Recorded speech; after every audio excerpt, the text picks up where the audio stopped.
کوشش کرو کہ تم دنیا میں رہو، دنیا تم میں نہ رہے، کیونکہ کشتی جب پانی میں رہتی ہے خوب تیرتی ہے، لیکن جب پانی کشتی میں آ جاتا ہے تو وہ ڈوب جاتی ہے۔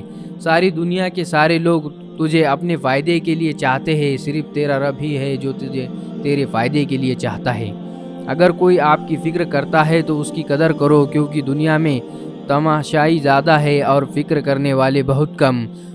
وضو جوانوں کی طرح کرو، نماز بوڑھے کی طرح پڑھو اور دعا بچوں کی طرح مانگو۔ اخلاق ایک دکان ہے اور زبان اس کا تالا ہے۔ تالا کھلتا ہے تو معلوم ہوتا ہے کہ دکان سونے کی ہے یا کوئلے کی۔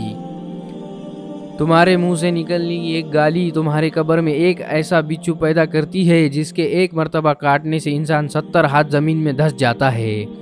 ہمیشہ اخلاق سے بات کرو، کیونکہ انسان پر سب سے زیادہ مصیبت اس کی اپنی زبان کی وجہ سے آتی ہے۔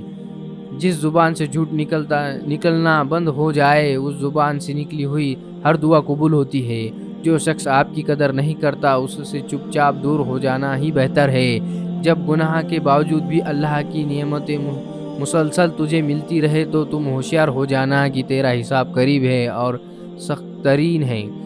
ہمیشہ سمجھوتا کرنا سیکھو، کیونکہ تھوڑا سا جھک جانا کسی رشتے کا ہمیشہ کے لیے ٹوٹ جانے سے بہتر ہے۔ کبھی بھی اپنی جسمانی طاقت اور دولت پر بھروسہ نہ کرنا، کیونکہ بیماری اور غریبی آنے میں دیر نہیں لگتی۔ اے اللہ میرے گناہ بخش دے اور میرا کام آسان کر دے اور میرے رزق میں برکت دے، آمین۔